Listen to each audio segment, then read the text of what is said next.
Welcome back to the Explainer. Today we're jumping right into ACIM Lesson 35. Let's get straight to what this text is really trying to show us and exactly how you're going to put it into practice today. Okay, so here's our core lesson for today. My mind is part of God's. I am very holy. Right off the bat, the text acknowledges something so crucial. It tells us, hey, this idea, it doesn't describe the way you see yourself right now, not at all. Instead, it describes what true vision is actually going to show you. And look, it's totally normal if it feels, well, difficult to believe this about yourself. In fact, the source points out this wild paradox. The very reason you think you're living in this chaotic physical world is simply because you don't believe the statement yet. You don't believe you're holy, so you experience a world that perfectly mirrors that lack of belief. Crazy, right? Now, it is absolutely fascinating to contrast our everyday ego-driven environment with our actual identity. The text explains that you'll inherently believe you're a part of wherever you think you are. Why? Well, because we actively surround ourselves with the exact environment we want. We want it because it protects this false image of ourselves that we've carefully constructed. It's like a giant shield. The image you've made literally relies on this environment just to survive. True vision, on the other hand, presents a totally different view. By establishing your true source, it locks in your real identity, describing you exactly as you must be in ultimate truth. Let's zoom in a bit on this whole concept of the image. When you believe you're living in this constructed environment, what you think you're seeing is actually being viewed through the eyes of this false image. And the text hits us with a really profound point here. This isn't vision at all. Why? Because images cannot see. The ego-based version of yourself is literally blind to reality. When you're looking at the world, constantly trying to protect your own self-image, you're relying entirely on illusions. You are essentially looking through a completely distorted lens that, honestly, was never capable of true sight in the first place. And this brilliantly illustrates the real problem with how we judge ourselves. When you search your mind today, you're going to find all sorts of descriptive terms or self-labels. The text gives examples like feeling depressed, failing, or helpless. But check out the flip side: victorious, charitable, and virtuous. The text insists we have to include all the ego-based attributes we slap onto ourselves, whether they're positive or negative, desirable or totally undesirable. Because, and here's the kicker, all of them are equally unreal. Whether you're labeling yourself an utter failure or a supreme conquering victor, neither is actually true, because you just aren't looking at yourself through the true eyes of holiness. So, when you actually do the mental exercise for this lesson, you might notice something. Early on, you might emphasize the more negative, heavy aspects of how you perceive yourself. But as you keep going, these more self-inflating, positive, descriptive terms might suddenly cross your mind. The text gives us some great advice here. Recognize that the direction of your fantasies about yourself, whether they're grandiose and amazing or totally debased and self-deprecating, it simply doesn't matter. Bottom line, illusions have no direction in reality. They're merely not true. An illusion of being victorious is just as much of a complete illusion as feeling imposed upon.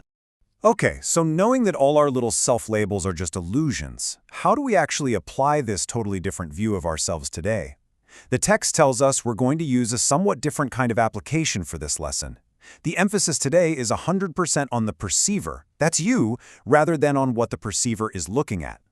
We aren't trying to go out and change the outside world here. We are trying to fundamentally shift the mind that's doing the perceiving. Let's break down exactly how this builds into the mechanics of your actual practice.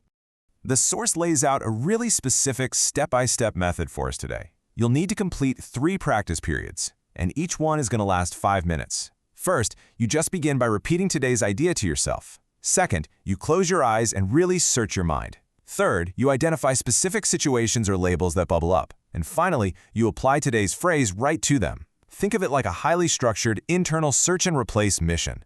Let's unpack step 3 a bit more, because it's super important. The text explicitly warns us not to think of our self-labels in an abstract way. You shouldn't just sit there trying to brainstorm a random list of adjectives. Instead, let these descriptive terms naturally occur to you as various situations, personalities, and everyday events cross your mind. When a specific situation pops into your head, just identify the descriptive term you feel applies to your reaction. So, let's say a memory of a recent argument pops up. You might say, I see myself as unguarded, or maybe, I see myself as losing out. And once you've pinned down that specific reaction and named it using that I see myself as blank format, you hit it immediately with the antidote. You add, but my mind is part of God's, I am very holy. You are essentially catching your ego right in the act of labeling itself, acknowledging the illusion, and then, boom, immediately overriding it with the rock-solid truth of your actual identity. So it sounds like, I see myself as depressed, but my mind is part of God's I am very holy. Or, I see myself as charitable, but my mind is part of God's I am very holy. Now here is absolutely crucial advice on how to handle the quiet moments. During these 5-minute sessions, there are probably going to be intervals where, well, nothing specific occurs to you. Your mind just goes blank. The text is incredibly clear about this. Do not strain to think up specific things just to fill the silence. No forcing it. Do not try to dig out thoughts with effort. If your mind goes quiet, just relax. Seriously, merely relax and repeat today's idea slowly until something naturally pops up. Neither force nor active discrimination should be used here. Just allow your mind to peacefully reveal its own illusions to you. To make sure we're totally clear on how to execute this, let's look at the exact practice schedule straight from the text. You've got your 3 dedicated sessions today, 5 minutes each, where you close your eyes, do the mind search, and apply the full phrase to specific situations. But it doesn't stop there. Beyond those sessions, as often as possible throughout the rest of your day, you want to catch whatever specific attribute you're ascribing to yourself right in that moment and briefly apply the idea. And hey, if nothing particular occurs to you while you're going about your day, just briefly close your eyes and repeat the core idea to yourself. Simple as that. As we wrap up this explainer, I want to leave you with the absolute powerhouse of a statement that anchors everything we've talked about. Remember, this whole lesson, it's not about how you feel right now. It is about establishing your true source and your true identity. My mind is part of God's. I am very holy. Keep returning to this undeniable truth today and just watch how it begins to shift the perceiver within you. If you found this structured breakdown helpful, please take a quick second to like and subscribe. It really does help us keep creating these explainers for you. So as you head out into your day, I'll leave you with this question. Are you going to keep looking through the blind eyes of an illusion? Are you finally ready to see your own holiness? Good luck with your practice today.